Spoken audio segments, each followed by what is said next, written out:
I wanted to highlight Holy Island here straight away because we were talking before we came live, Crackety, and the first thing I said is, like at Lumpert, say what you want about Beasty.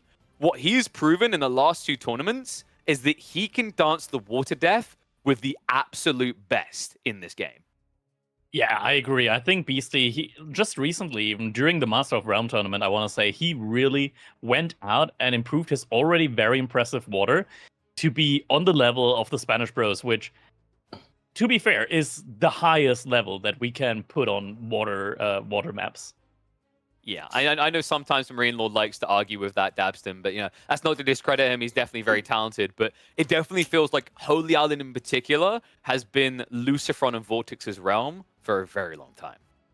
Yeah, I mean, that's one of those that anytime you talk about Vortex and Lucy when it comes to AoE4 in general, I think everyone will say hybrid water maps, Holy Island specifically. I think a lot of players have started to emulate a lot of what they did on the waters, whether it's all of a sudden you'll see them come out with 6 demos, blow up docks, blow up and go for this all-in push.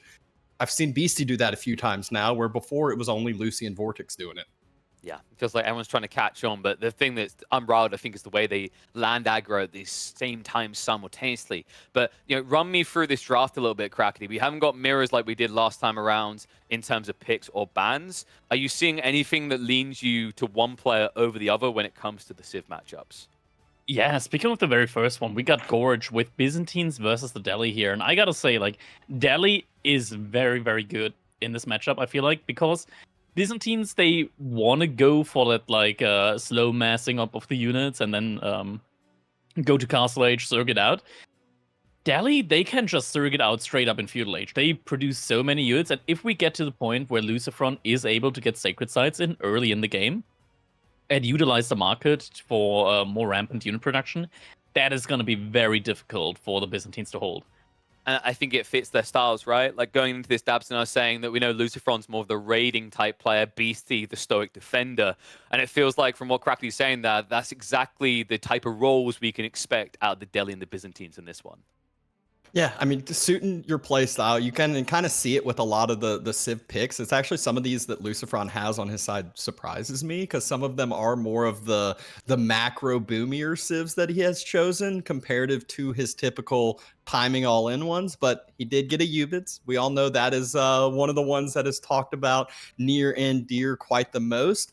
And that's where, Byzantines was the one that Beasty had as his choice being the strong Civ on his side.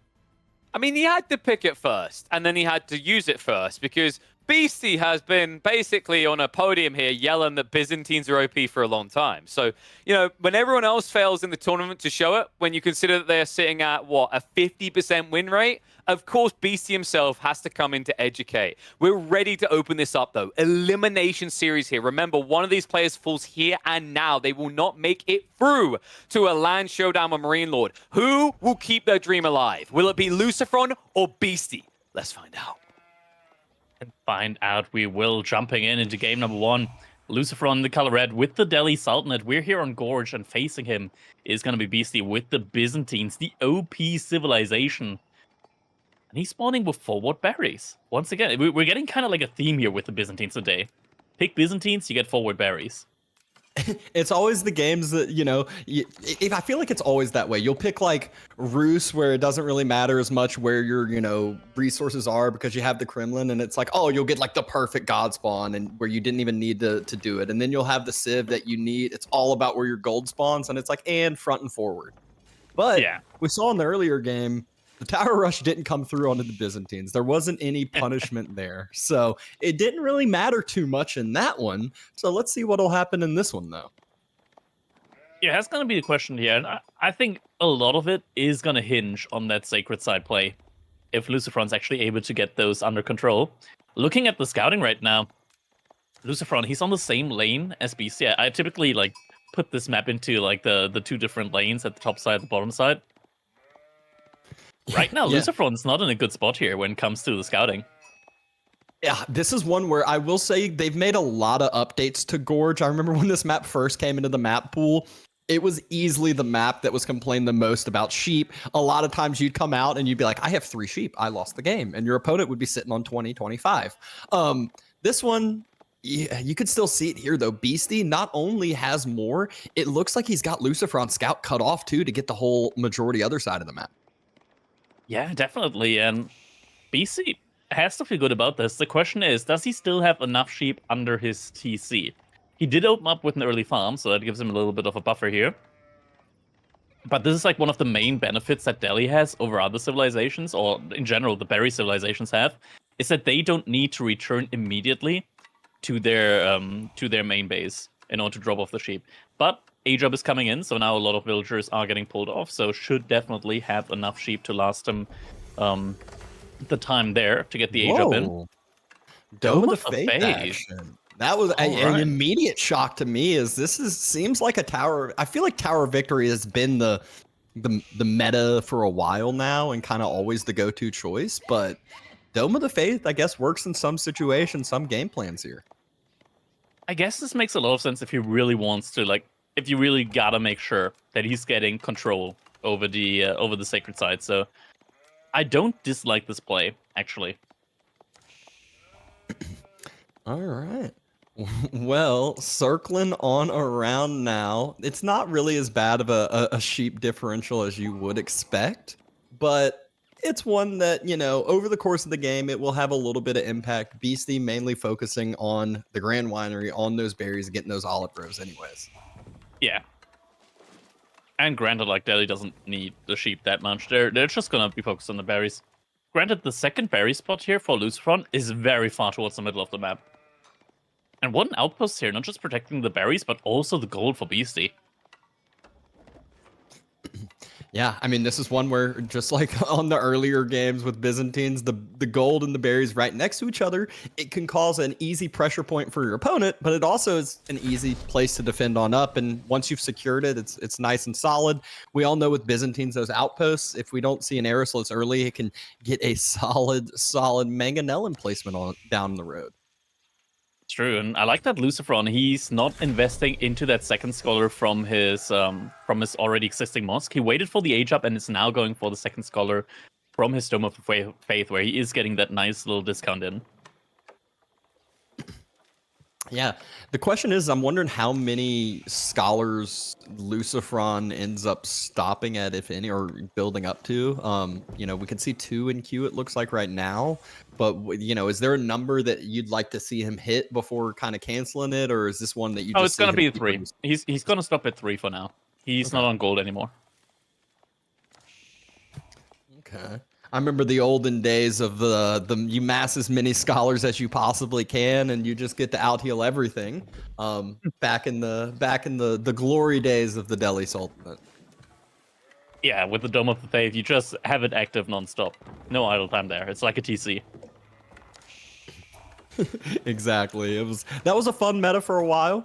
Always fun to watch. I still actually remember a Wham versus BC game, ABBA versus Delhi during that time. But enough of that. Byzantines is now at the point starting to get a little more online. We're getting close to the olive oil point where we can get a contract into play once the mercenary gets dropped. Yeah, first production building that we're seeing from Beasty here is going to be a stable, and he's starting to produce his own horsemen. Now, horsemen without the Hippodrome don't do too well, if even well at all, against the Ghazi Raiders that LucifroN has access to. It's going to be interesting to see how Beasty is going to play this. One mistake that we saw LucifroN do the other day in this matchup, or well, not in this specific matchup, was that he started making, with Delhi, he started making archers when his opponent didn't give him a reason to make archers. Yeah. So Beasty just making. So the Horsemen versus Ghazi. Obviously, Ghazis are a little bit more expensive, but they have a little bit extra bonuses, a little bit of extra tankiness as well. And so, I mean, ultimately, do you feel like the cost effectiveness is there? Which one would you kind of rather prefer? I think Ghazi Raiders in general are just much better here, and we're also getting some spearmen in from LucifroN, so I like this composition here at the get-go from him. Also have the efficient production, already has both of his scholars inside of them, and one more scholar inside the Dome of Faith to increase the research speed. And it is going to be the longbows, and with the longbows though, as long as LucifroN just keeps pumping out the Ghazi Raiders, as long as Beasty doesn't switch into Libitne, he's gonna be in for a rough time. Yep, and still haven't seen any of that yet. That's actually exactly what we saw happen in a series earlier today as well. So Spears and Gazis versus the limit. One of the things we got to keep in mind though is these are not Tower of Victory spears. These are just the normal old Delhi spears. Yeah, that's right. So they don't have that much attack speed, and the attack speed on the Delhi spear is actually very valuable, mainly because spearmen in general have very slow attack speed. So having like 15% bonus attack speed on them is very, very big. Yeah. And so that will kind of be one thing to kind of keep in mind throughout. But LucifroN, you can already see how much military advantage is starting to build. This will get wiped away pretty quickly once those contracts start popping out, which 2 are already in queue for Beasty. So there is this timing place. But LucifroN, first sacred site secured.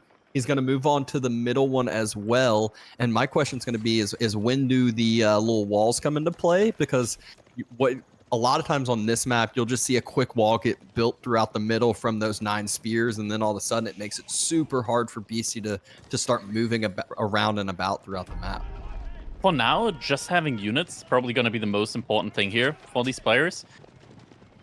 I think still like this is going to be a difficult situation. Oh, he's getting back on. He noticed. He noticed. It's going to be difficult now that the longbows are coming out as well. 5 longbows, that's enough to 2-shot the spearmen. But the longbows are slow, and Pierce armor has already come in for LucifroN. So if he gets on top of the longbows, he's going to be in a good spot. Just needs to manage to do that. Second sacred site comes in. Arrow slits has come into play on that outpost. Villagers already starting to run in prep. Got idled a little bit off of the gold, but Beasty's starting to get some of his own military upgrades as he knows that LucifroNs are all coming in free, albeit just a little bit slower. Scholar is actually moving to the top sacred site all by his lonesome. That's a little bit dangerous. Beasty might just try and jump on that with his horsemen. Military is catching up though. Yep, does look like Beasty is starting to posture towards that sacred site with his horsemen. Only a few spears headed that way. So greedy by LucifroN here as Beasty can see his whole army on the sacred site. Maybe he's just trying to pull Beasty on over, bait him in a little bit to this fight. There's the spears, and it does look like the horsemen get pushed back away. He knew it. He just played it safe, played it smart, had the 2 Gazis split off to deal with the other sacred site, and LucifroN is just showing how he can be in all these 3 places at the same time. Yeah, now Beasty, he switched into Limitna at the same time. LucifroN is now doing his own switch into archers. Yeah, and this is also where LucifroN has a lot of extra gold income coming in. So starting to build up that scholar number a lot more. And he should also, maybe even drop a market, start trading off some of that gold and trying to either, continue on this heavy feudal, play, or continuing to go up to Castle Age as well. Yeah, 100%. Archer number right now still not looking too impressive. Limitna, on the other hand, already 10 of them out. LucifroN is going to need a little bit of time.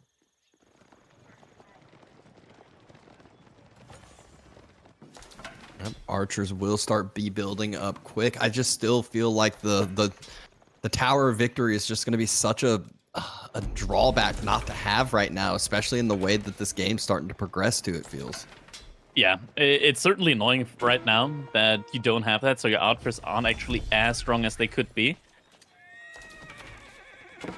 Still, he has enough sacred sites to get a definite advantage here economy-wise. That's the most important thing for him right now. Yeah, he's done a great job continuing to split off units and make sure that Beasty doesn't fully deny those separate sacred sites. Those 2 Gazis have done a great job, but Beasty sends some Limitana to go deal with those. And finally, looks like he will deny all 3 sacred sites. Nope, just 2 sacred sites here in just a second. Right sacred site is still being captured. And Beasty at the same time, he's looking for raids on the deer. The deer LucifroN went onto. And that shows through the Fog of War. Oh, this could be dangerous. LucifroN doesn't Ooh. realize where Beasty's military is right now. That's a lot of villagers there. If Beasty gets a pinch on them, that could be a heavy Colossus. Oh, he's not going for a pinch. I think he was checking the berries first as well. Just wanted to make sure there weren't some other vulnerable villagers out there. LucifroN will end up losing those 4 villagers, no doubt. Not enough there to deal with that. Not quick enough, not tanky enough yet. And now LucifroN feels like he needs to make a move. He has his good bit of archer number. This is where you need the market in order to buy resources, and it looks like he did just that. As he trades out some gold for other resources. Beasty, in the meantime, he's already invested quite a bit into his farming transition. But this also means that he's going to be lagging behind at least a little bit when it comes to the military right now. He's just statically producing more and more limit A. Meanwhile, the archer count from LucifroN is climbing. Yeah, it's up to the point where it's definitely ahead of those longbows. It's to the, all 3 units that LucifroN has in that 1-1 army are all kind of outnumbering beasties other than the spears. Midnight on the retreat. There's a lot of them getting taken down by the archers now. He's trading out against the longbows. Longbows are focusing these archers for the time being. But still, like the midnight number, there's a lot of them falling. Now the spearmen are coming to join the party as well. Gazi's circling as well. Horsemen haven't yet decided to take the fight. Spears everyone has been engaged on with the Eliminate. Archers on the backside have been thinned out pretty heavily, and longbows have gone untouched so far. But the Gazis are still alive and numerous here. Beastie's numbers are falling pretty quick. Some of the Gazis starting to split on through. Some of the Gazis maybe going to the backside, and Beastie is in trouble now, needing to retreat on home. And there's still a good couple of Gazi Raiders remaining, as many Gazi Raiders as there are Longbowmen, and now LucifroN is starting to dive the base. Still, there are more Midnight on the from the reinforcements coming in, so LucifroN is going back for the time being, but he's done damage, and he does still have 2 sacred sites. Has 2. Wouldn't be surprised to see him send a scholar out to the 3rd. I think I already see a scholar walking that way now. Gold. Beastie has 900 gold in the bank. He wants to age up. He's getting 2 more outposts in the front. 2 more outposts, more farms coming in, splits off the horsemen to make sure that sacred site doesn't get secured. And this is where LucifroN, I feel like, should press his advantage. Might just go for an age up himself, though, to outmatch Beasties. Honestly, I think this is the moment where we typically see like the Delhi Sultanate players switch styles from each other. I think LucifroN can definitely go for the all-in at this point in time. Yeah, I think he should go for the all-in, but it's also one that, a lot of times when Delhi goes into Castle Age, they have to give up Sacred Site control. This might be one where he could go up into Castle Age with Sacred Site control and with the map control here, which is not really a situation you find yourself in a lot. Yeah, definitely not. One thing to keep in mind, though, is that LucifroN, he's on these external resources, while Beastie, he's making farms inside of his base. So if the game gets to a point where LucifroN has to make a farm transition, Beastie is already going to be having the upper hand since he's already made that farm transition. Yeah, and the olive oil number is high. Age up is coming through. That olive oil number is very, very healthy, but the Gazis are diving the backside right as the age up comes through. It's going to force Beastie back, maybe get a couple villager picks as well. So good dive by LucifroN here. Doesn't look like it actually killed any of them. Got 2 or 3 villagers quite low. But that's about it, yeah. Yeah. Got some idle time, forced Beastie's military back, but the numbers are pretty even. Beastie not yet dropping his castle age, but Delhi, it takes time for all their upgrades and whatnot to come through. Only 4 scholars into the mix. 4 still sometimes more than what they have at this point. And now we're seeing relics getting picked up quickly here by LucifroN. That's 1. 2 coming in soon as well. We did see him sending all of his scholars out there on the map. Second one getting picked up now as well. Yep, that one by the northern market. So at the very least, it's going to be a 4 to 1 relic count, it looks like here by LucifroN. Another dive on the wood line. So Beasty is going to kind of struggle here as he ages up if he wants to drop more production or drop more olive groves. But I think he's good on the olive groves right now. Yeah, definitely. That's a lot of them. Ghazi's just still circling back and forth, back and forth. It's the minute-arms swap already. So minute-arms number is climbing 4 more into queue, and the archer upgrade is slowly coming on its way.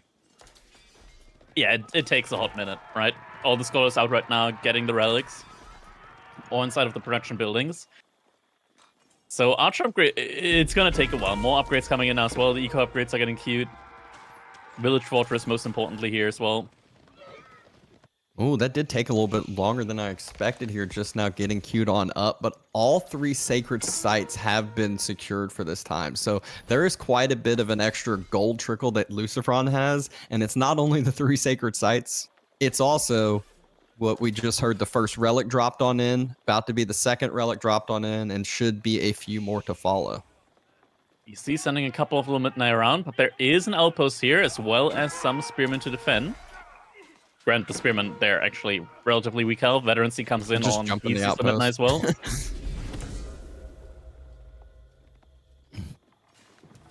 Villagers now head towards that outpost.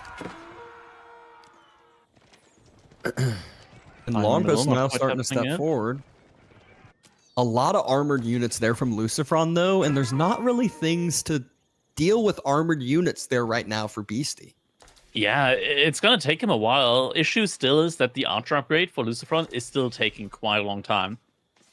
Granted, with the overkill, as long as it's just the longbows and Midnight, you can still take the fight, but ideally you want to have the veterancy against the veteran Midnight. Looks like 1 or 2 villagers get... What? Maybe? No villager. 1 villager got killed. Keep in the middle now. And it's still been the sacred site ticking. Not that it matters too much, but it's still something that always gets on your back of your mind. If you don't pay attention to it, sometimes all of a sudden you'll look and you're like, oh my gosh, it's 4 minutes left. And then LucifroN has a keep up on the center sacred site, and he's built another keep on another one of them. And then now you've kind of lost this timing that you needed. Yeah, LucifroN starting to eke out that defensive value with those keeps on the sacred sites, making sure this sacred site, like win condition, is going to be even harder for Beasty to really deny for him here. Exactly. Lancers diving the backside. Limited 9 not circling back on those. Again, there's not really a ton of units here to deal with those men-at-arms too efficiently, but same thing can be said on the other side.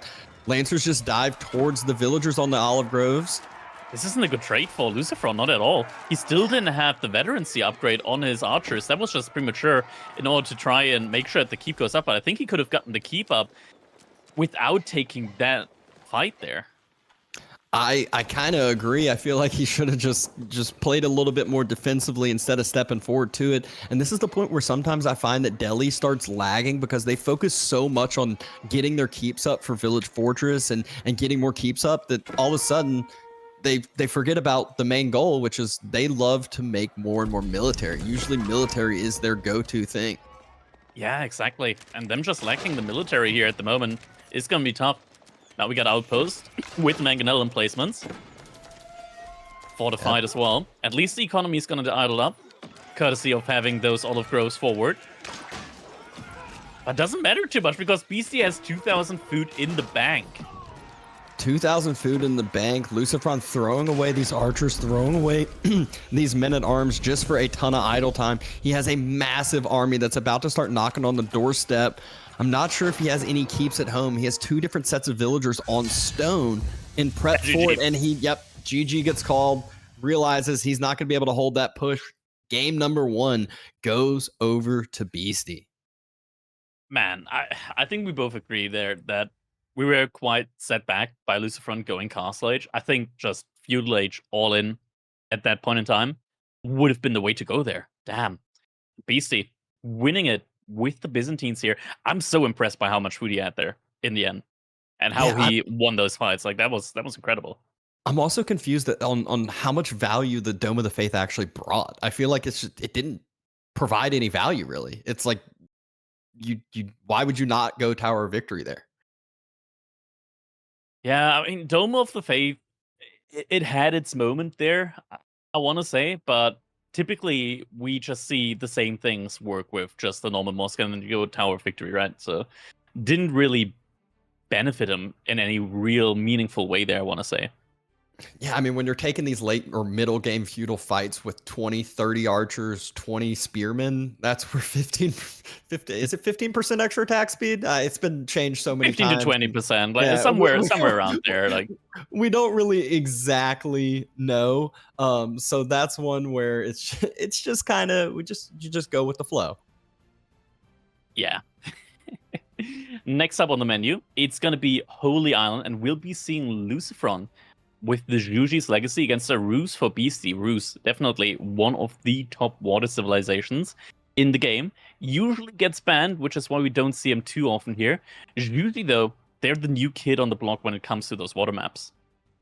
Yeah, I mean, we saw it earlier on today, a fun little Holy Island game, fun little battle that went down for a while. Roost, though, they're a civ that they're always good on all these different map types, but I feel like, oddly enough, on Holy Island, sometimes they're a civ that, without the timing, they'll get punished a bit. Yeah, they can get punished. Overall, though, I think they're in many situations just fine baseline due to the tools that they get as a civilization. Just when it comes to like even coming back as well. Yeah, it's if they don't get pushed off of that water, if it's not a lot of that aggro onto the water, obviously they have the huge advantage of the deep sea fish is super far away on Holy Island, so it allows them to have just the mega efficient fishing rate. Yeah. I'm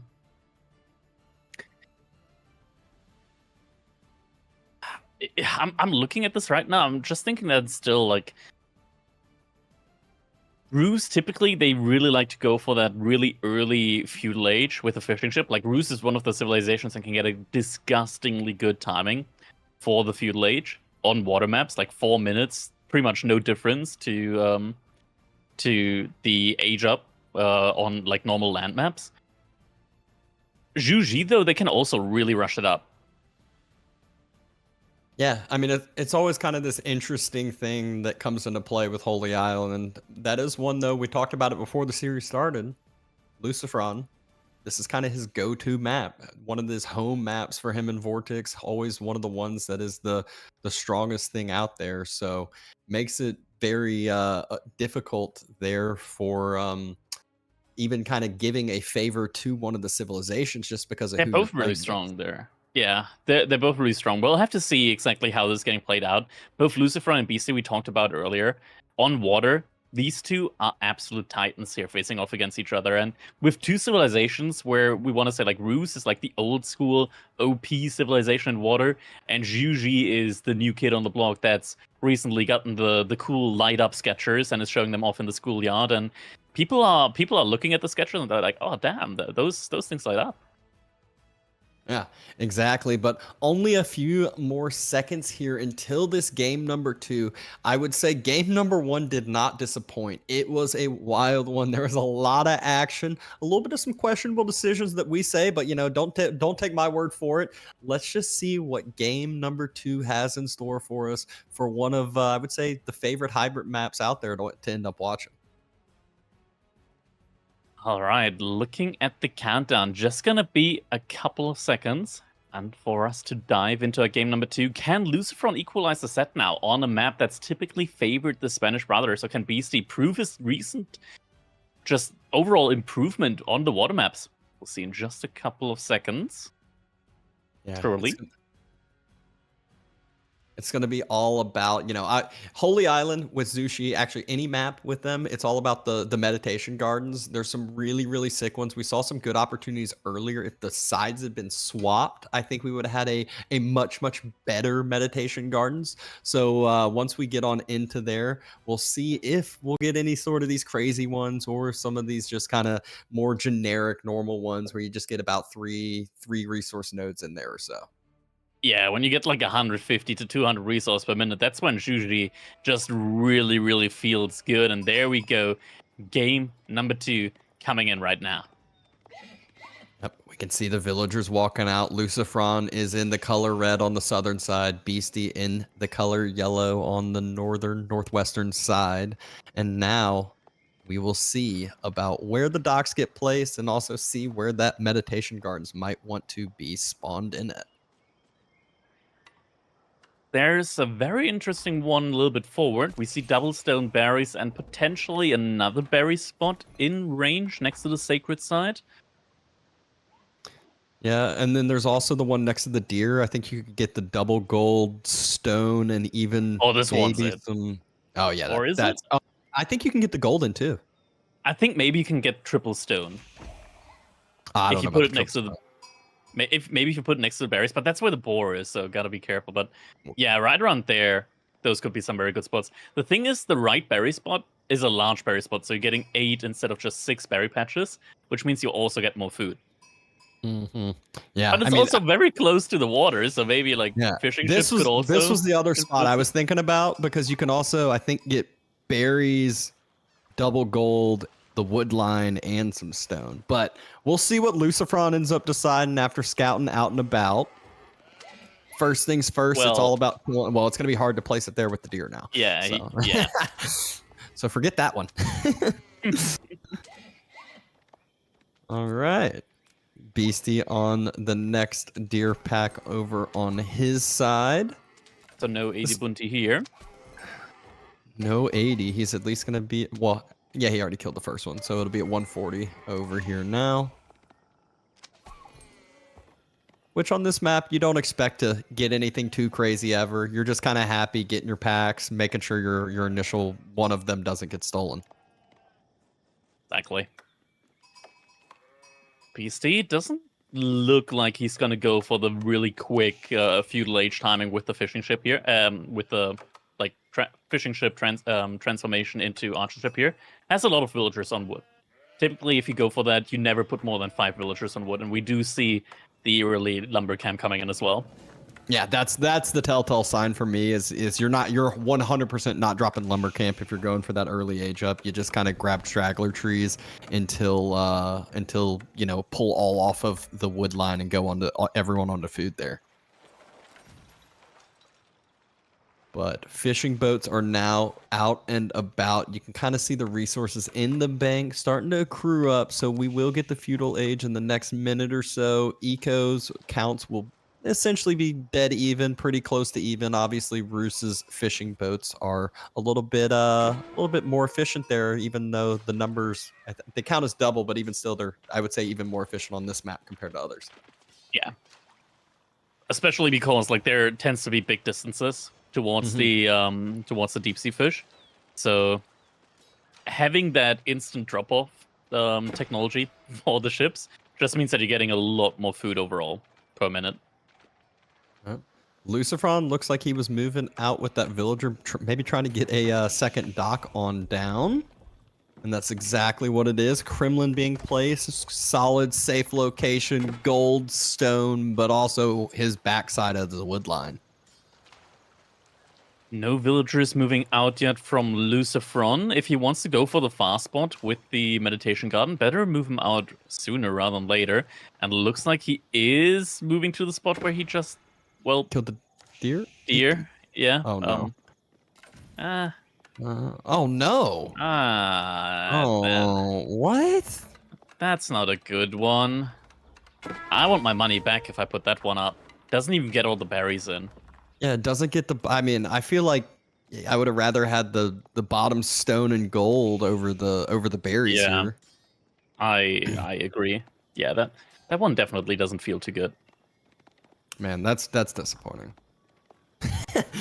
Oh, villager being annoyed as long as possible, but LucifroN scout. Bye bye, and 2 sheep, even though it doesn't matter. But the vision is really what's important here. Against Rus, you know, they're a civ that they got early knights. Are they going to randomly, you know, drop a stables here instead of going heavier onto the water and send a knight on across, deny some gold, be annoying? Like, is he already transforming ship? There's a you ship. gotta Yeah, there it react is. to it. It's already transformed. It is right there above transformed. Fishing boat just jumped on inside though. That's the good thing about 2 docks with 6 fishing boats is that is enough room inside for all of your fishing boats. They're just repairing each other as well. LucifroN just said, I'm not even going to move back and react. Just Oh, wait are we for the... rolling? Oh, I guess so. Do we leave? All right. Hello, Beck. Is it better? Hopefully it's better now. Yeah, it's fixed. It's fixed. Okay, there we go. Sweet. Gotta love Discord. Anyways, this is right when the action's been going on. You haven't missed anything too much. Feudal Age just comes through. All of our robot voices just were saying LucifroN didn't overreact there. Just nice and chill. Pushed them on back. The one little military ship that Beasty transformed. A few militia get called. I think this is just going to go harass the gold a bit since it's such a short time across the map. Yeah, BC also pulling a couple of Kremlin militia here. The gold from LucifroN is forward, so the Kremlin militia aren't going to expire by the time that they reach the gold. At the same time, LucifroN trying to get an outpost up here, but the militia are arriving.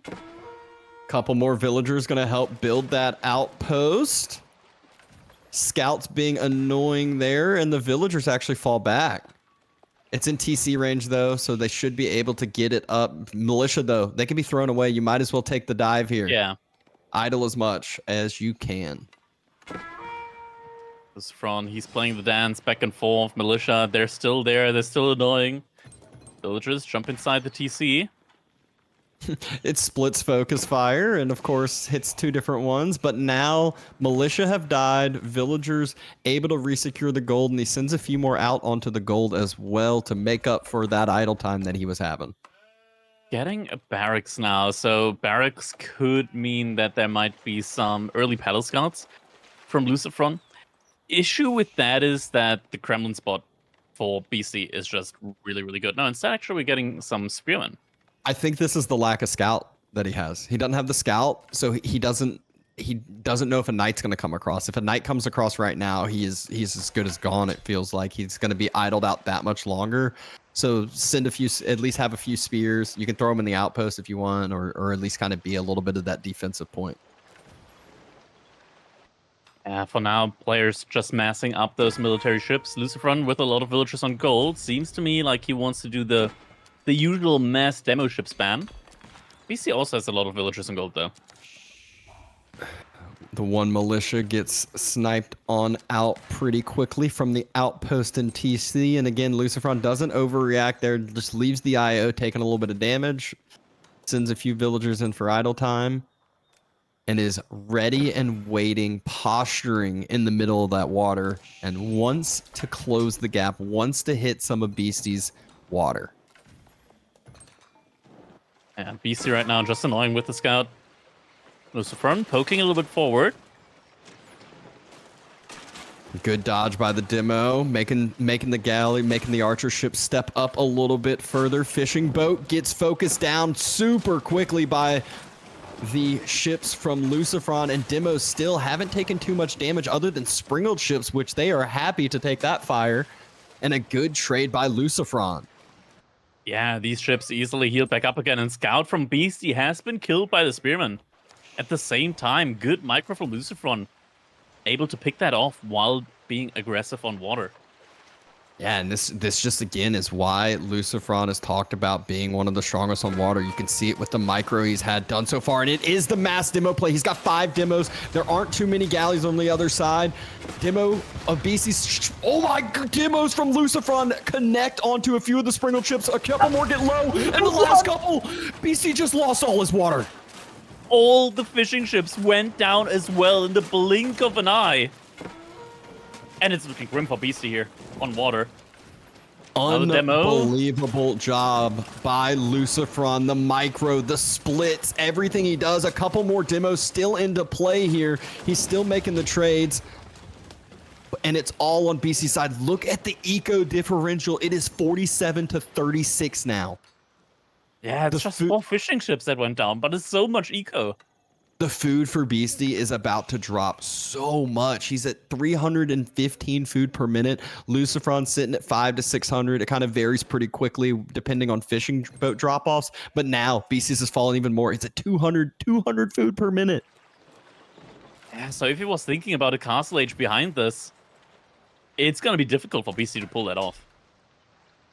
Yeah, I mean, 200 food per minute it's barely enough to keep up TC production over here.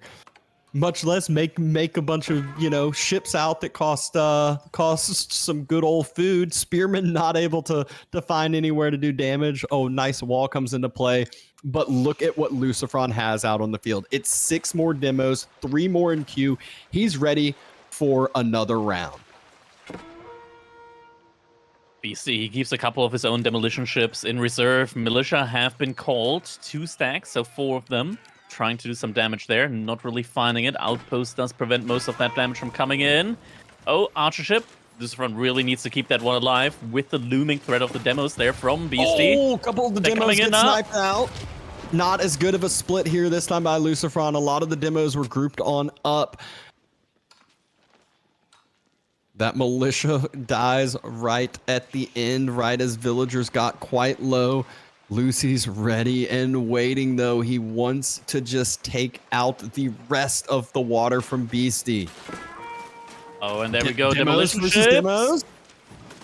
First one sniped out. The Roost demo ship hitbox is so big, you can't dodge. And I mean, it didn't even seem like there was too much dodging going on. Now the demos from LucifroN are closing the gap. First ones get sniped out, second one sniped out. There is another set of them. They at least got some decent trades. More rallying ones. The 2 galleys from Beasty are super low, but still great snipes by Beasty. The archer ships getting a lot of value in there. Demo ships are getting close, but they're all getting picked off. But the last fishing ship from Beasty does stay alive, actually. All of the archer ships got sniped out, though. I think that was LucifroN's main goal. He has a good amount of archer ships himself, a good amount of sprinkled ships himself, and more demos on the way, and that's what it's all about. There's only 1 galley from Beasty to deal with the demos. There are no brakes on this train. LucifroN, yeah, just pedal to the metal. More demo ships coming out. If he cancels them, he could actually almost go up, but instead decides to push it in further now in the feudal age. And now look at what BC has to do at home. We just saw the highlight of it. There's so many villagers on the sheep under the town center because he doesn't have any fishing on the water. Meanwhile, LucifroN, all of his villagers, they're essentially working nice and hard on resources, and he is about to go up to castle during all of this aggression while keeping the numbers on the water, aging up with the Shaolin Monastery, and still having way more numbers onto the water, ready and waiting. Just going to play defensive, though. Probably going to get, you know, I would guess the demo ship upgrade maybe right off the bat. And yeah, armored hull and the demo ship upgrade. You get those 2, and your demo ships, there's no running away from them. Yep, and there we go. Monastery finishes. Also very easy ability to get the relics now. Sprinkled ship upgrade is actually the first one from LucifroN. He's not paying attention. Demos, hello? That's not all of them, though. That's not all of them. Now the archer ships are a little bit out of position here, potentially. 2 more were hiding out on the bottom side. Archer ships are still the only ones there. Great demo connection over on the bottom side. LucifroN snipes out the demos coming for him. And another set of demo connection. And just like that, 2 more sprinkled ships fall. Beasty now rushed and an H behind. Needs to make something happen here, but the sprinkled upgrade has come in, and so LucifroN now has a definitive upper hand when it comes to the tech of his ships and able to just kite much more efficiently. This is like having Admiralty now. Armored hull also in the queue for him. The further he delays this fight, the better it's going to get for him. More demo ships still in queue, and Beasty's going to have to take those. Oh, still no connection. No connections from the demo from Beasty. Beasty's forced to take the fight, but it's a losing fight. It's also one where all the demos that popped out from LucifroN just get to close the gap and be at a flanking positioning point. Armored Hull now has finished. The Springer Chips from LucifroN can just walk over to the other side. Beasty's ready to go up. Or but trying now, to at least. But now LucifroN, he's building a stables. He's about to start getting knights out and about. Beasty's going heavy onto the stone. I think he's going to go for a second TC. He realizes he has to make the transition onto the land. Yeah, he also just elite his lumber camps there. Instead, he's going to put the high trade house right there in the woodline. It's going to give him a lot of gold there in that high value woodline. Yep. 2 stables being dropped by Beasty as well. He will have to get the knight upgrade for himself, but he can go and start producing knights. A little bit hard though without the food. And the food's going to be difficult for him. The sheep have pretty much run out at this point in time, so where's he going to go? He's got berries. The deer aren't really accessible for him right now. BC sees the stable there, so he knows what's coming. And water's getting shut down now. Yep, the last couple fishing boats he had just got taken out. The last military ship he has is about to get taken out. So this is where that military graph is about to be at nothing for Beasty. And all of those docks are about to get taken down. 120 food per minute. Now Beasty has to rush out to the berries. BC does have 2 of his archer ships that circled Double around. monastery? That hit the fishing. BC doesn't even have the food to afford the warrior monks at this point in time. A little bit of an oversight there. He is at 100 food per minute. Oh, he drops the market. That's why. He's ready. He'll just buy some food. You can't buy a lot though because they also cost 200 gold. Oh my gosh. There we go. He bought some and his entire gold is gone. All the gold is gone in an instant. Oh my gosh. All right. I'm still shocked. Lucy went with the Shaolin Monastery, and he didn't make. He actually has 1 now out and about, but he didn't grab any of the relics. What's with LucifroN's food? He got his fishing shut down for a while from those archer ships. So like I mentioned for a quick second. Oh man, I didn't notice that. That was Beasty had 2 archer ships that he circled around the backside, so he was able to fully idle out the fishing for like a significant period of time. That's actually quite brutal. So LucifroN has the upper hand now when it comes to the overall economy count. Just needs to make it work here. He's now making more barracks, so more spearmen should be coming in for him. Should also be able to sustain that quite a while longer. Question is, can he actually make sure that he gets the relics now? He's only gotten 1 in so far, and the warrior monks, they're quick. They are very quick. Heavy on the stone. Can we get a forward keep in soon? BC dropped his second TC already, so it's going to be even harder for him to produce these higher value military units and warrior monks and knights and everything he's been doing. So this is one where first warrior monk 2 gets sniped out. And that should be a Wololo coming in the front lines. High health on that warrior monk. On that Shaolin monk also means that it's pretty much impossible to snipe him out. Yeah, BC is going for that west side relic near his base, so he should at least get 1. But this one that is the contested one that typically should be Beastie's is being brought closer and closer to LucifroN's side. Good body blocking by LucifroN from his knights. Shaolin monk will end up going down, but not before it took some distance off on that relic.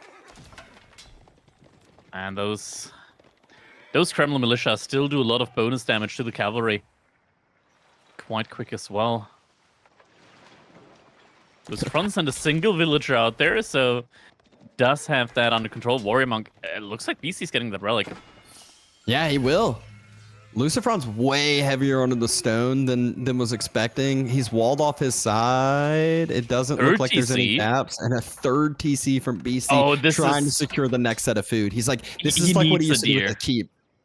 Yeah, he needs a deer. Right now, with 3 TC, he's paying 450 food per minute just to have TC uptime. That's already more than half of his food income. Yeah, this feels like what he used to do with keeps. He'd like drop a keep on the stone to get enough for a next keep. This is like drop a TC on the deer to secure my next food income.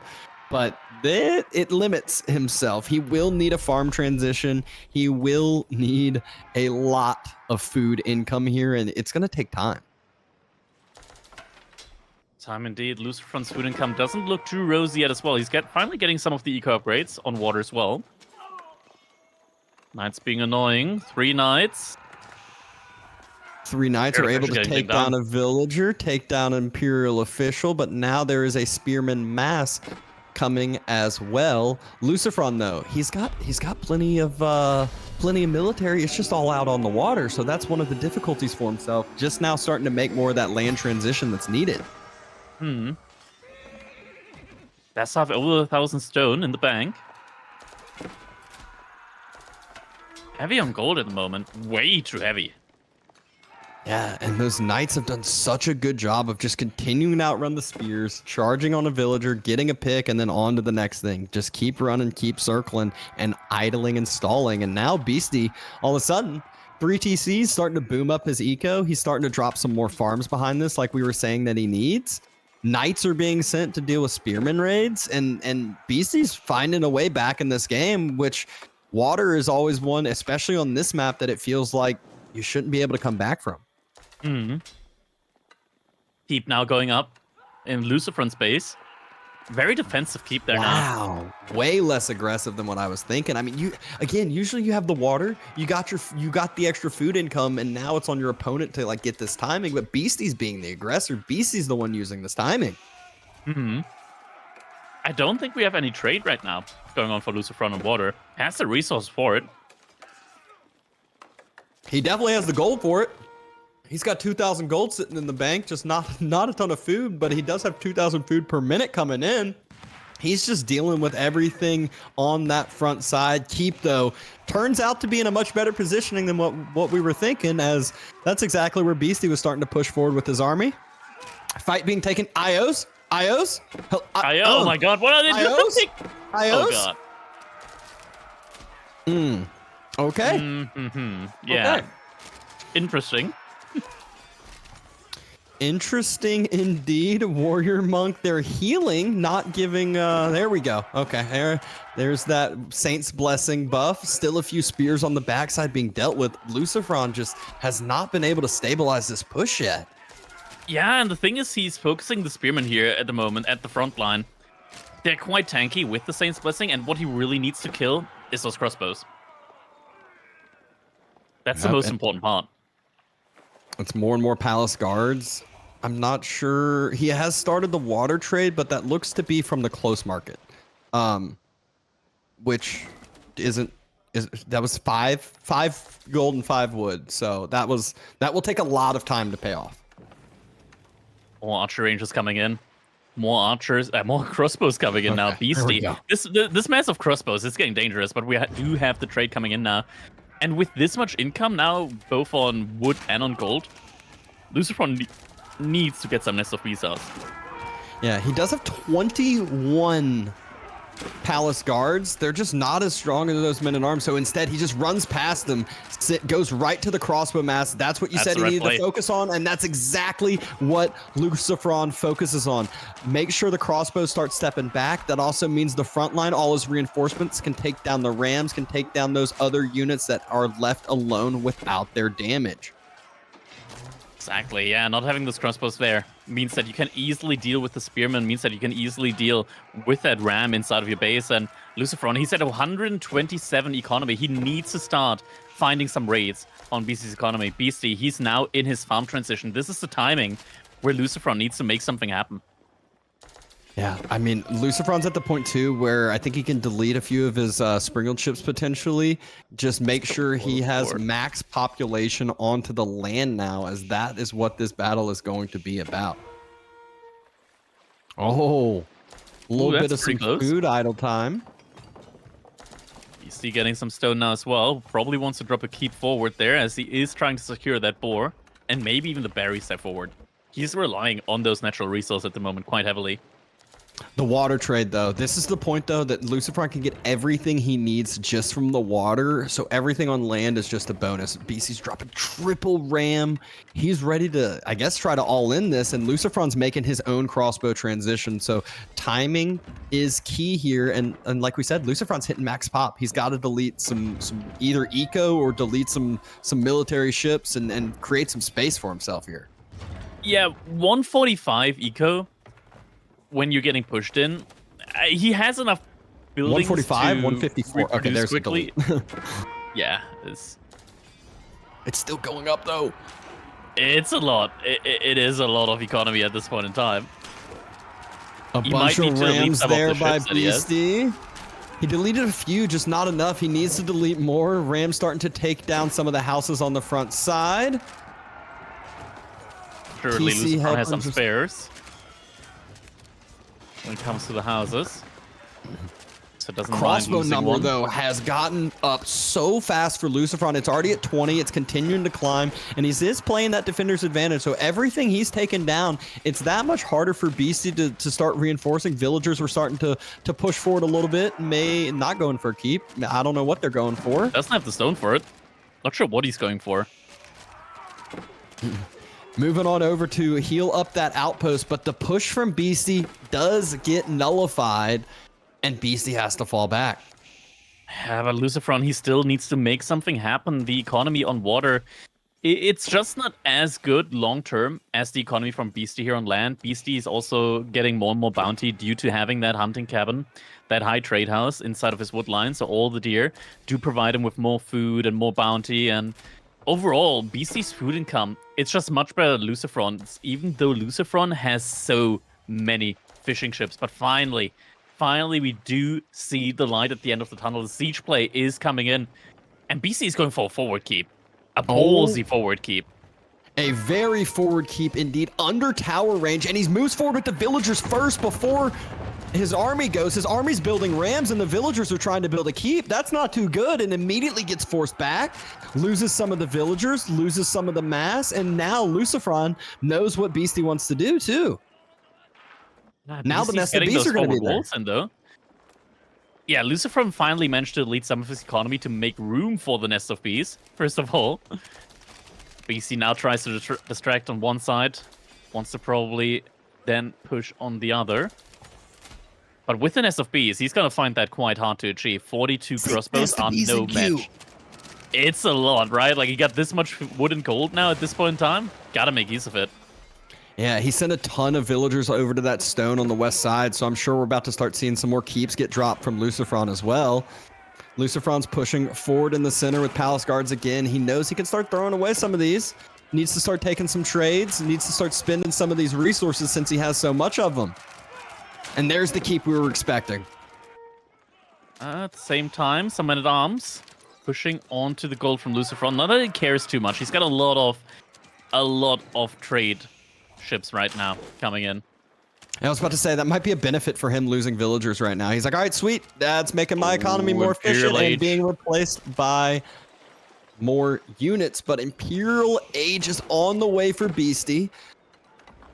The Nest of Bees are here. The crossbows are stepping up. They don't want to step up too far, though. Watch out. Oh, Nest of Bee shot. Not too effective, but gives enough time. The Springles are pushing on forward. Villagers are there to heal up. You need two. Well, actually, you need three. No, two. It's not a clock tower. Another Nest of Bees shot, though. And it's now multiple shots coming. Oh, no. Flank from the other Nest of Bees. They're not firing. They're not firing. Why aren't they firing? Shoot. He's noticing now. Oh, my God. The crossbows are evaporating.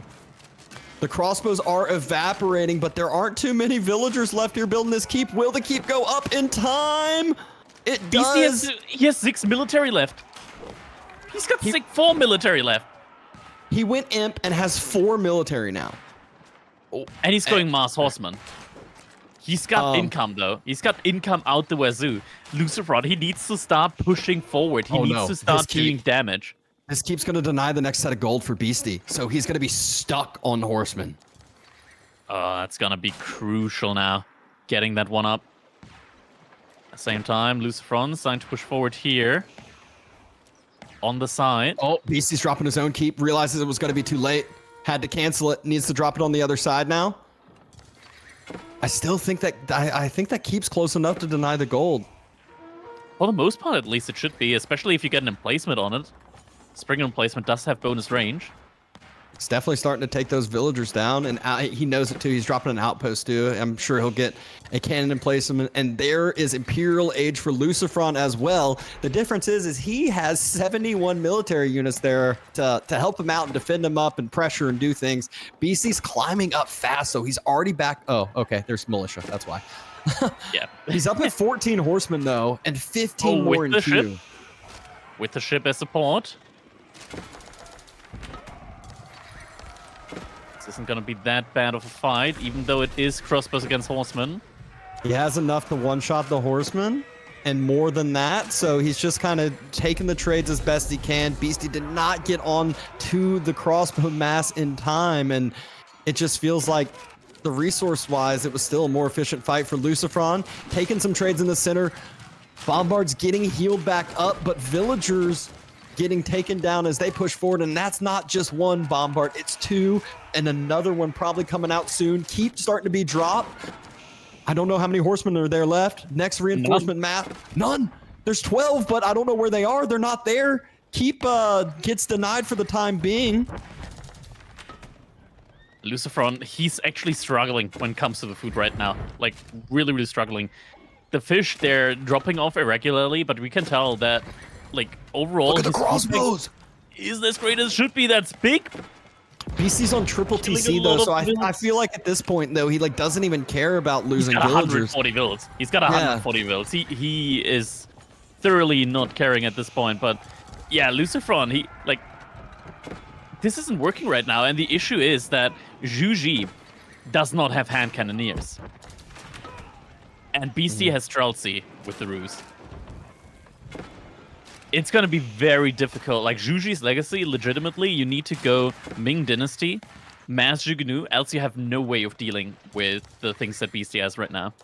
And Beasty actually had another set of gold all the way on the west side I didn't see, so it wasn't fully denied off of that gold, and still is able to gather with a few villagers on that bigger 8K. Looking like he's about to go reclaim the center one as well. So LucifroN is, I mean, he has water, but he doesn't have the land map control. He's running out of resources. He's got a few gold mines behind himself, but he has none of the mid map.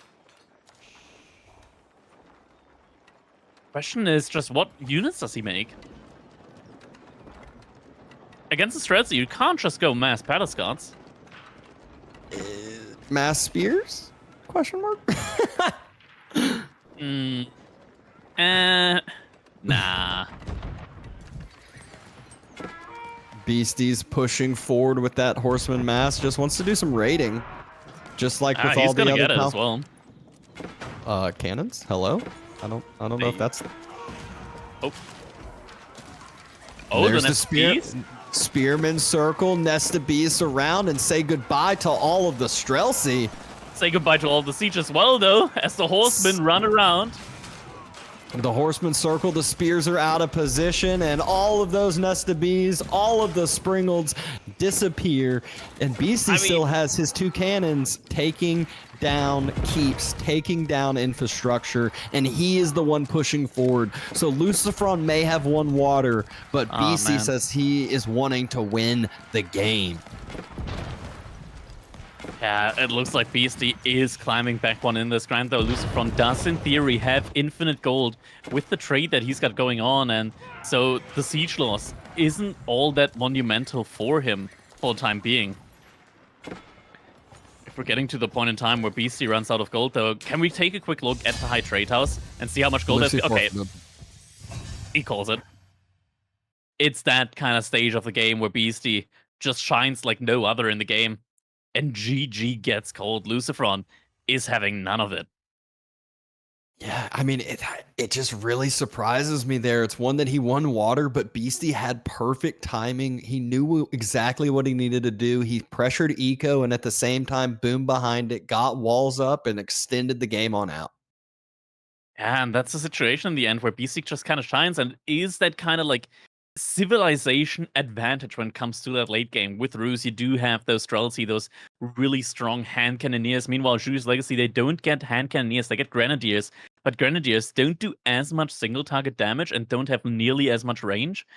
They're also very expensive. The only thing that you can really do is you can make Zhuganu in Ming Dynasty against them, and then you still have issues dealing with horsemen.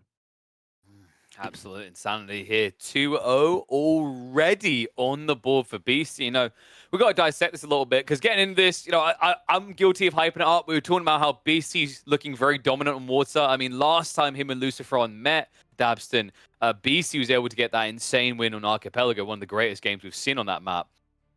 This time around, Lucy dominant on water, but Beasty, I think, just gave us the most firm reminder ever that he is cozy with the idea of low percentile late game scenarios. Yeah, I mean, it's one of those, he always says it that he's like, it's when he shines the most is when all the odds are against him. It's his back's against the wall. It thinks he's, you know, it's all but over. LucifroN didn't really have like an army at his base, which is what you'll see a lot, but he did have the macro, the control. He had the water. He had everything denied on Beasty's side, and Beasty was running out of food. It just felt like LucifroN didn't really take advantage of the timing and take advantage of the pressure, which feels weird saying from LucifroN. Yeah, a guy infamous for raiding, right? Did it feel that way from your perspective as well, Cracky, that maybe LucifroN was resting on the idea this game was already over before it was actually finished? I don't think so. I think mainly it's just the issue with players not really knowing how to play Zhuji on land in like the late stages in the game against something like hand cannoneers, because literally like the only way for Zhuji to win those kind of games in the late game against hand cannoneers is Ming Dynasty Zhuganu. They go up to such an insane amount of damage that once a Zhuganu does like 40 damage with one volley against hand cannoneers.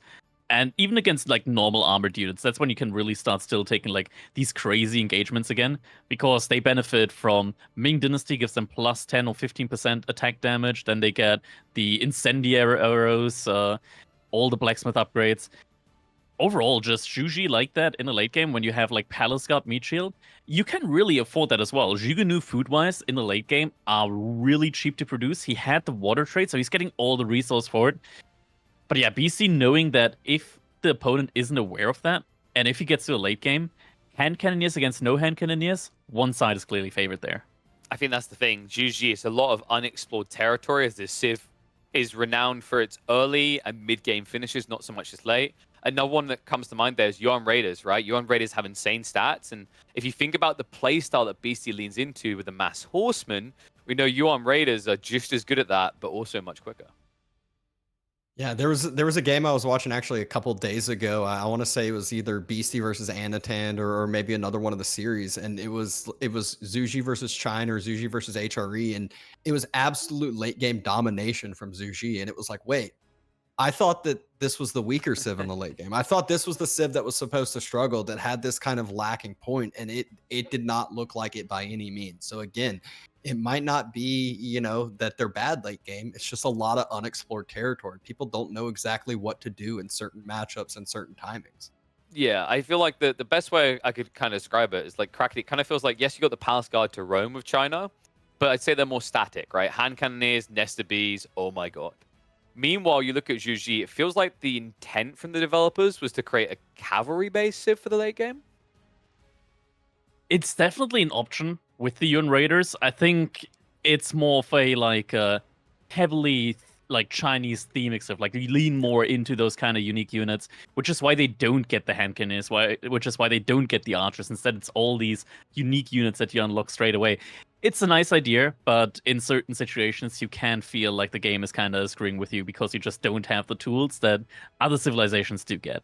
Now, speaking of things that screw with me, Japanese or Abbas's picked here on Kawasan seems to always be screwing my brain, Dabston. I look at those two civs in particular, I feel like they should be OP, and time again, every tournament we're seeing them at an under 50% win rate with overwhelming losses here on Kawasan.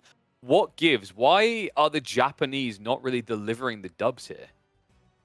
It's one of those. It feels weird, just like you said. On paper, it's like, oh, Japan easy win. Japan's top one civ even on a map like Kawasan. They have so many things going for them, but it's one that also you kind of put some holes in it when it comes to the other civilizations that they're playing against. You know, Mongols sometimes can take advantage of that early pressure or early map control themselves if they want to, or they have their own dock emplacements that they can get and their own little bonuses that they have. So it's one that the early Shinobi, I feel like, is one that it proves to be more of a bait than what it ends up being a lot of times. But if there's anyone who can do that well, it's Vortex and LucifroN. Well, hopefully they'll be able to deliver here. I mean, it's definitely an interesting matchup. You know, luckily you're not going to be thinking Kura Storehouse, which is a nightmare up against the Mongols. Interesting detail on these formats. Actually, Mongols has been quite a desirable pick for the mid-series draft. Definitely has a lot of volatility in maps like Socotra, which unfortunately won't see here. But interesting matchup nonetheless. LucifroN can afford no more mistakes. What has he got in store for us? How does he make his recovery? A man who recently, on 4 lakes at least, has been obsessed with Yuumi, could potentially have something spicy up his sleeve. But he's going to have to be quick. He's going to have to be swift, because right now, Beasty is cruising and bruising towards a 3-0. LucifroN, nothing but perfection, lad. Let's kick to it. Here we go, match point now for Beasty. We're here on Kawasan with 2 civilizations which do feel right at home on these hybrid maps. We got LucifroN on the Japanese and Beasty playing as the Mongols, opening up with an Uwu here. Kind of leads me to believe that we will most likely see a blacksmith, not a blacksmith, a barracks opening here in Dark Age potentially, which could prove very, very potent against a civilization which doesn't really get any like meaningful bonuses towards their Dark Age military, aside from having the Dark Age samurai, but those you don't really want to make. They get outproduced quite quickly by the spearmen, and when they get surrounded with the lower mobility, you can find yourself a samurai down really, really quickly. Yep, but fortunately for LucifroN, he is right there exactly when the barracks is being dropped. He scouts it out. He knows what's coming. He knows what he needs to do to react. So what is going to be the reaction? Is it a quick wall around your dock to give yourself enough time to hit feudal age and earlier idling on the fishing boats? Is it a barracks, like you said, and then utilize some of your extra food that you have from fishing boats down the road? There's a lot of different options, but not a lot of time for LucifroN to choose which one he wants. Yeah, I would like to see the walling idea, walling in the dock. Then you just go for fast feudal age. Maybe even just go immediately for the fast feudal age. Khan, no more ever volley coming out. Khan just barely lives. But if LucifroN goes for like a fast feudal age now, he can get the Shinobi in, and Shinobi are gonna deal quite well with the spearmen. Grant that you do need to get them out in time. Villager goes ahead and pulls back home, so it will not be the wall around, which that was my thought. That's why I said that one the first time, because that was the immediate reaction that I think is the better one. It always stalls out enough time, and I feel like by the time that the wall gets burnt down, LucifroN would be up. He'd have an arrow ship in queue and popping out already. But Villager and Spearmen are moving forward. Even get a little bit of a speed boost from Beasty. Want to get there a little bit quicker too. Get that aggro in earlier. Yeah, and that Villager most likely, I want to say he wants to build a dock on the side of LucifroN's pond, but he's going further forward. He's wanting to go for the classic tower rush onto the gold, but LucifroN already has the gold that he needs. Yeah, he pulled a couple of the Vills off of gold, leaving one on there. Not sure what exactly he wants. Scout just doing a little bit of damage, just poking and prodding. You might not think like it's much, but sometimes, you know, you get that Villager down to 1-2 health, and it's just barely off and not enough to kill it. But Beasty's making sure to clear the way as well. I think I saw him take down 3 different wolves with his spears to make sure that Villager didn't take any unnecessary damage. Downship now coming in. And quickly at that as well. 6 villagers working on that. Villager on gold is getting pulled away.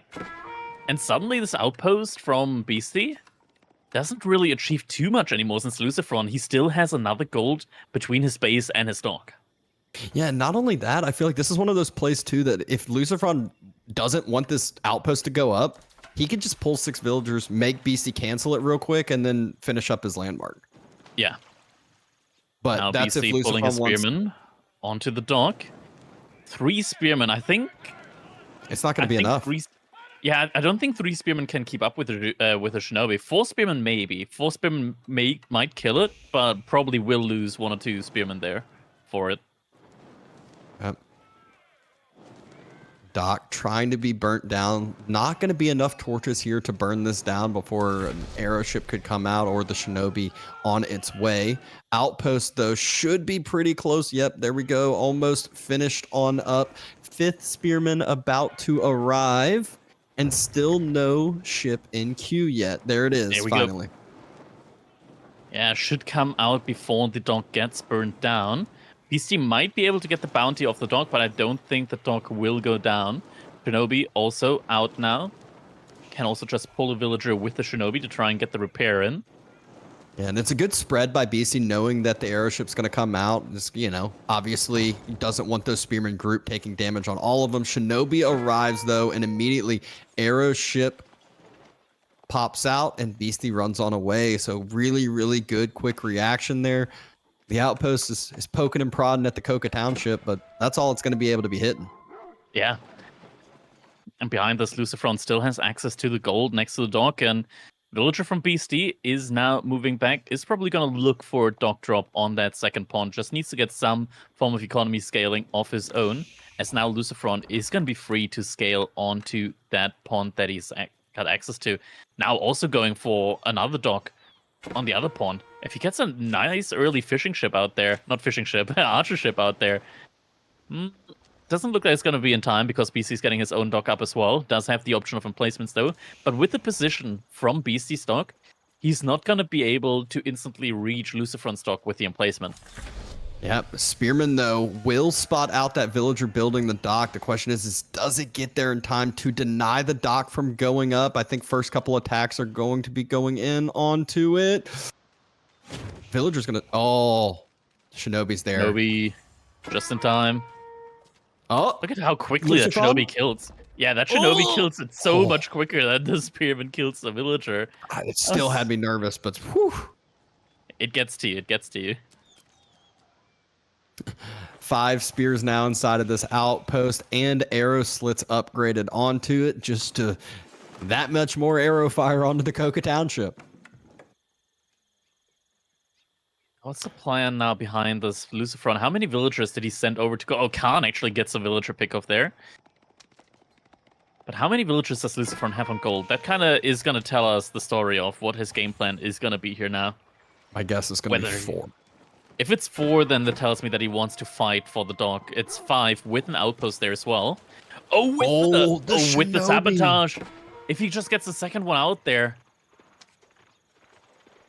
Yeah, emplacements was already in queue, but this is one of those that LucifroN can constantly bounce back and forth, constantly try to get as much damage as he can. And then, like you said, if second Shinobi is in queue now, so if he's able to get a second Shinobi over to that western side pond, that should allow him to secure it up for himself. Pays attention.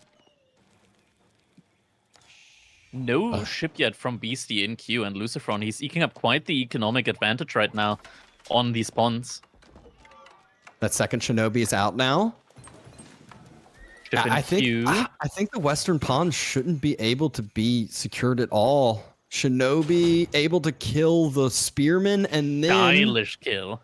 Yeah, very stylish. It's still burning down that dock, but... Sabotage is the cooldown. It's coming up right now. Use it. Come on! Use it! No, use it! Oh my gosh! No! Oh. Chance miss. That could have been it. The second Shinobi would have been there in time, would have been able to clear both spears, and then that whole dock is his. That literally 2-second play is enough to... Whew. That could have closed out that pond. Like, that would have been a save. It 100% would have closed out that pond, but LucifroN still can. The second Shinobi's on the way. There's nowhere for that arrow ship to go. There's no healing that's able to be done by it. And now the Shinobi is just walking straight towards that dock. He wants to make sure another one doesn't come out. Now, it's okay. So see, overreaction here. overreaction, still has the pond secured.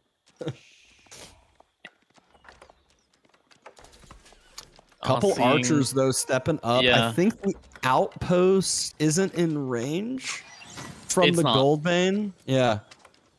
Actually, doesn't even have. It must have the emplacement one, right? No, it's getting. Is it? It is in range. Okay, it did hit. It did hit.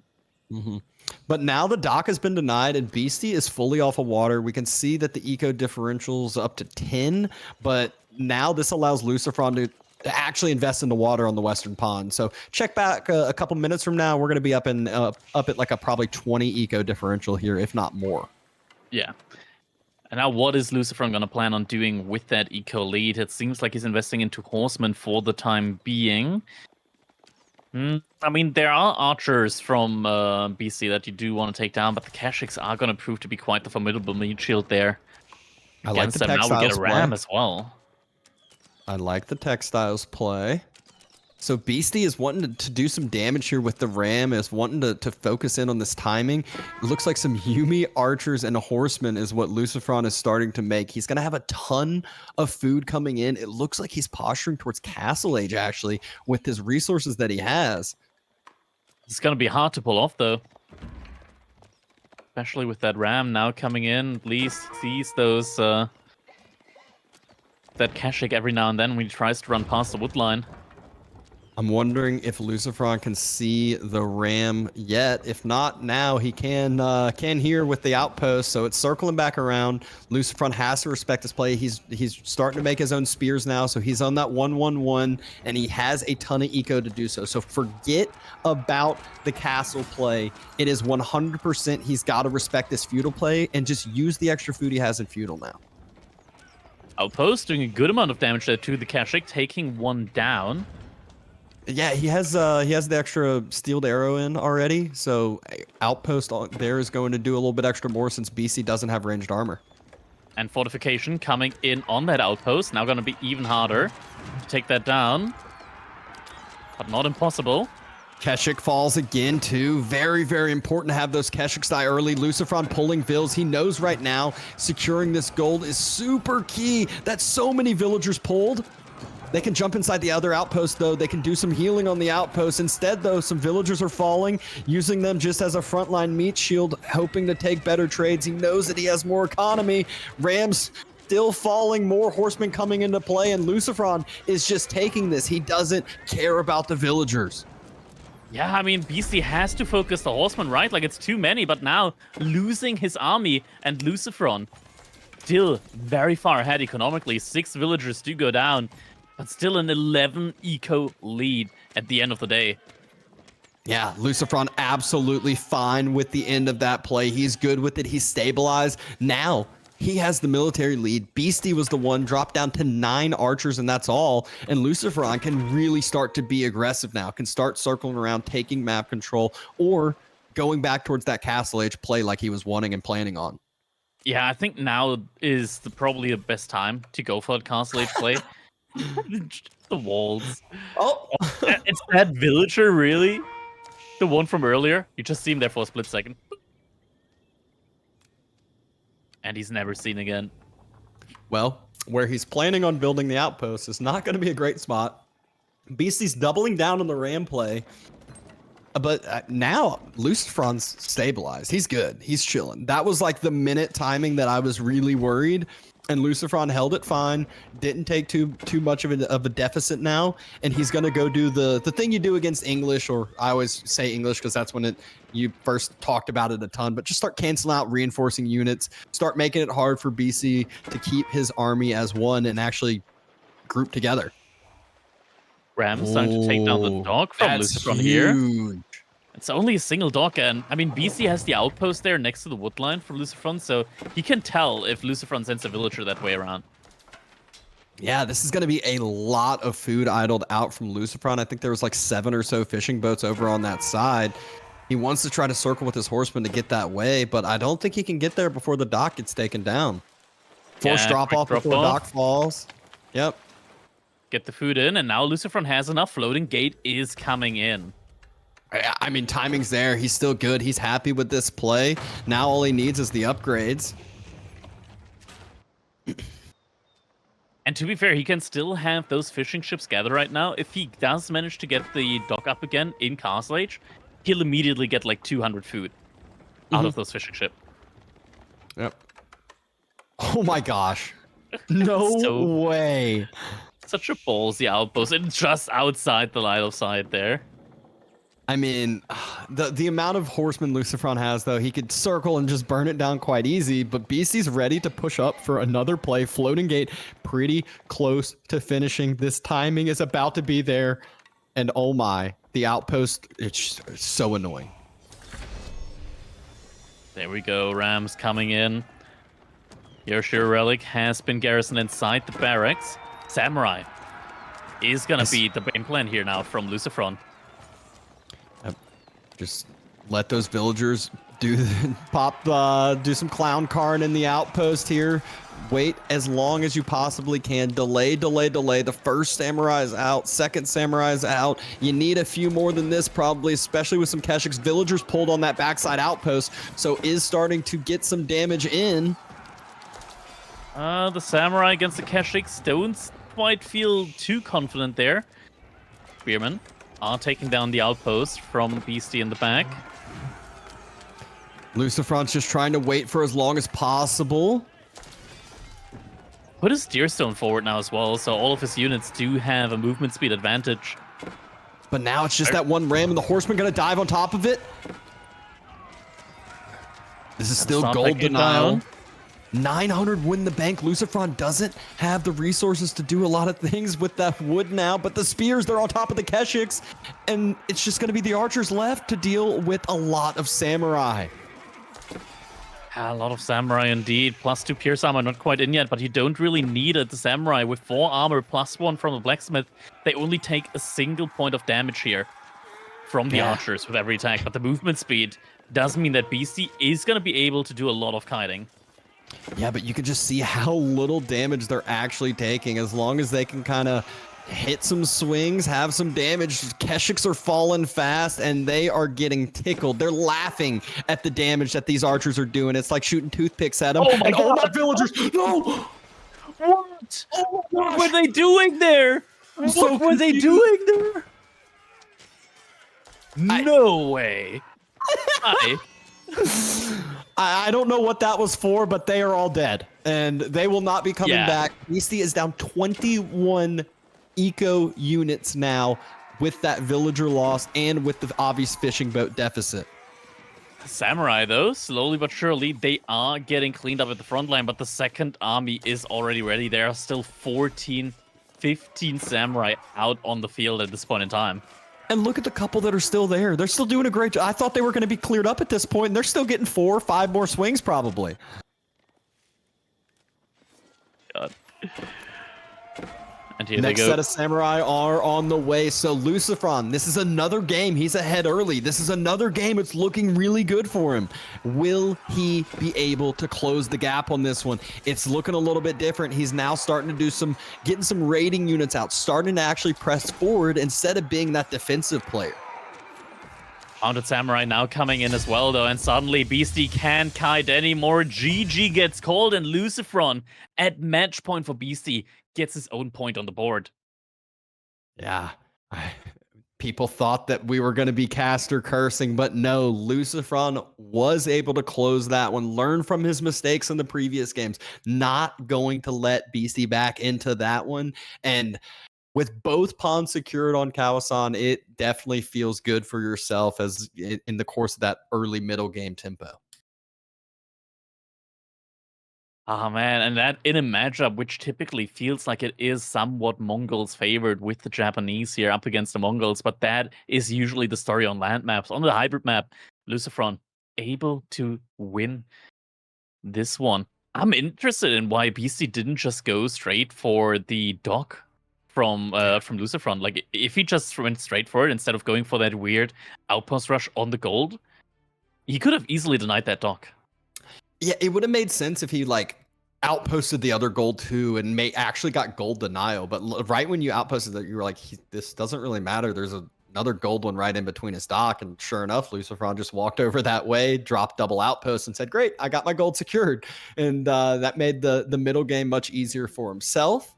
But now we're done with the hybrid maps. That's usually where LucifroN's the strongest. He's still down 2-1. So Beasty coming into Dry Arabia, and it's going to be Ottomans versus Ayubids.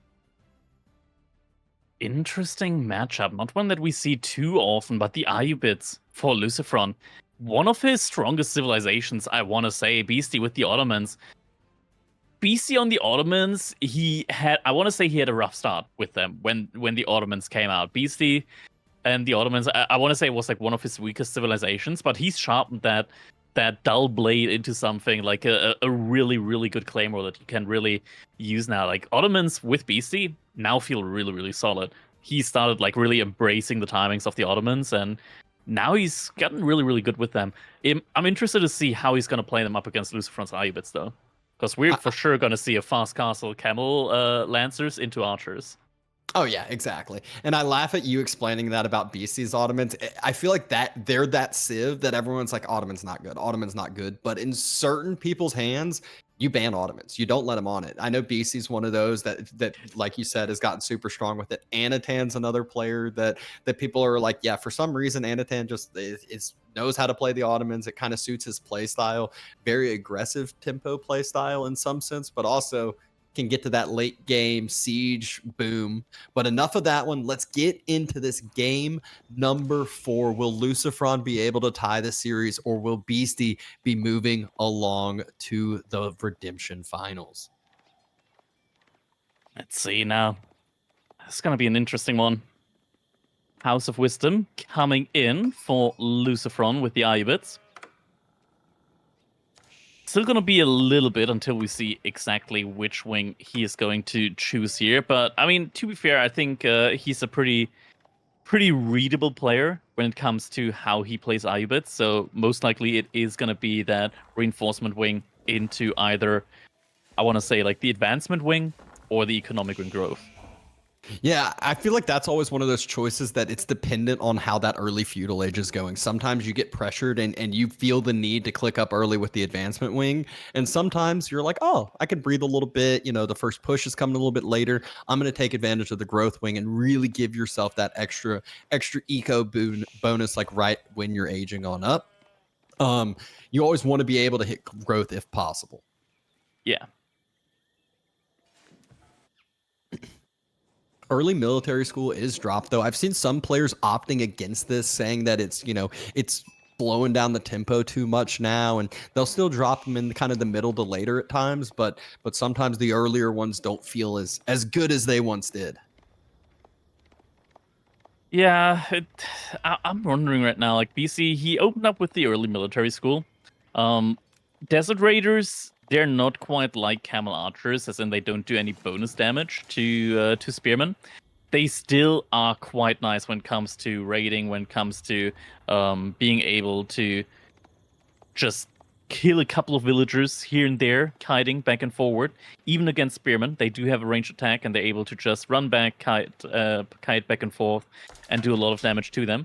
Get the bonuses here right in front of us right now between them. And now, overall, I mean, Ooh, what was the camels? We're getting the economic wing growth early here. Okay, that's interesting.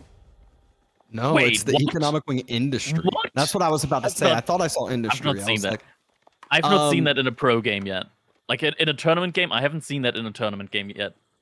So there's like two kind of thoughts here. I've seen it at times where I at first, this is only when the Civ first came out, people were like, you can get such a fast second TC with this. Well, he's not on the stone, so it's not a second TC. So my thought is, LucifroN wants to play feudal. He drops double production buildings and he just goes aggressive. He's got 9 on the food still. So when this age up comes through, he should have a pretty decent food bank and should be able to really get this tempo going. And as I just mentioned with the military school, that tempo slows down a lot. Oh my god, is this could have been a reaction play? Is this a Dragavan build? Because he's sending a villager out. He's sending a villager out. I think he's making forward proxy. What is going on? Is he going to clown car? Is he going to clown car? Please tell me he's going to clown car. You got to give the people what they want. You know, he's not clown car. He's got 15 on food. 15 on the food. This has got to be double production What's he doing buildings. with food? Yeah, but what unit does he make once he gets up? Surely not. Surely he's not gonna go forward and drop a stable. Barracks? Imagine he goes forward, drops a stable and a barracks. Like why? Okay. Now he's back on the wood a little bit more. I would have thought like range barracks, but I'm not for sure. It's about to finish. We're all about to get excited here. Beasty's moving out onto the stone now. Oh my. And Archer, there we go. It's gonna be the clown car. It's gonna have to be the clown car. yeah. I was here. And now he moves back onto the wood. Yeah, he's got enough food now to just consistently produce here.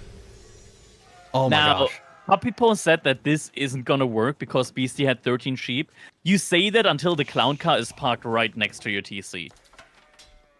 And Beastie, he's going Sapahi out of the military school. That takes a while to make that Sapahi. He's dropping a stables. And LucifroN's doing the scouting. So he's going to see the stables. Could be an instant barracks next to it. Yep, there we go. There it is already. Oh, this is so hype. I'm so excited right now. You know, it's one that we could have talked about this crazy. game. We could have talked about this game for a full hour before this, and we would have never talked about this. He sees it. He knows sees what's it. going on.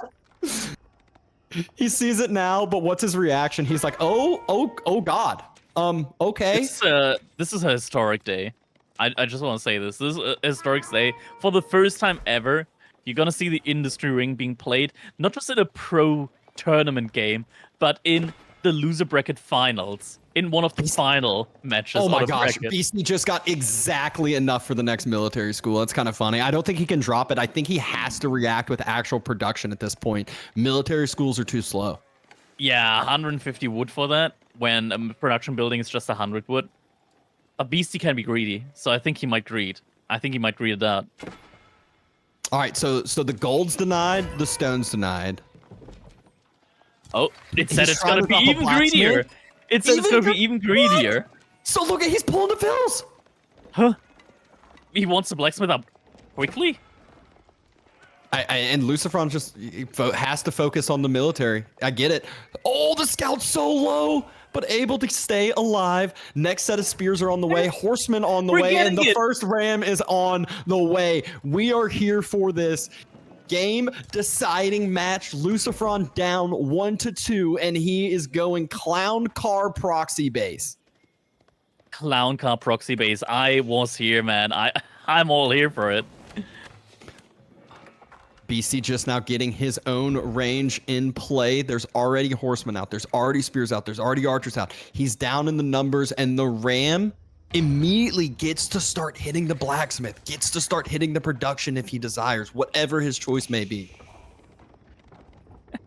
Ranged The armor's archers in though. inside of it. Ranged armor's gonna Ranged- finish. It is. But we already do have spearmen there. That can also just hop inside of the... you need to move the ram a little bit further to the left Oh my side. gosh, the ram just got It's going crushed. down. Oh no. Kill at least one Sapai. One Sapai, get the kill. Doesn't get the kill on it. Killed only the scout. Well, that was exciting. Yeah, so round 2? Yeah, for sure. He needs Yeah. a lot more wood. Yeah. I mean, at this point, I would have rathered him like outpost the wood line too, instead of the ram at that point. Just he could have full denied wood, outpost either side of the wood line, can't push forward with the military. I think he needs to move into the wood denial now. Yeah, I think it has to be wood denial now. The production's the up. archers are coming He can in. stop the ranges, and oh my, range and another military school. So the military school That's does a come big through. investment. It's gotta be wood denial. Beastie has to move over to the other wood line already. Yeah, and that one is not in range of the TC, so that one you can definitely deny right away. Gets an outpost up on it, but an outpost doesn't really help you when you're that far outnumbered at the moment. He's also was starting to move Is out that- to the deer, I think. Didn't react until outpost is going to get committed on. Finishes up. A horseman falls for it. I say, what's LucifroN's game plan gonna be now? Because he does have a very large food bank at the moment. I think he just goes castle Maybe now. goes Castle Age. He does have a good amount of units, right? Like, and Beasty isn't gonna move out of Feudal Age anytime soon because of this heavy aggression that has been going on so far. We do see the walls, so that definitely does suggest that being the play. I think it's castle. I think he's forcing a lot of reaction from Beasty here. The problem is he's going to lose 2 production buildings. So then Castle Age, he doesn't have as much of that kind of umph behind it. Doesn't have that as much tempo to be able to build up. Or maybe that's where he gets the early men-at-arms out then from. The forward barrack. I think they'll be burned down before then. It might be. I think all BC's reinforcing units are about to go that way right now. Yeah. BC's got so many supply at this point in time. 7, 3 in queue, probably 2 from the military schools. And that's where LucifroN, investing in the walls, knows that the raiding is going to end up happening. He has 100% started his age up. It is the advancement wing, so he's going to try to get this timing. The Sipahi were pushed off of the proxy production. And the advancement wing's on the way. And we got the timing on it with the overlay too, so we can see how close it's going to be. Archers are moving over that way. Sipahi are moving over that way.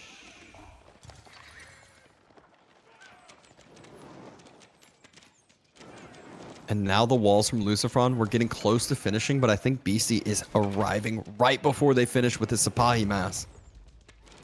It's so many Sipahi already, and they're so scary. They're actually so scary. Like, I talked with Sassy about it once, and he agrees, like, the amount of spearmen to Sipahi ratio that you need in order to effectively counter them in an army is very similar to knights, and they don't cost as much as a knight.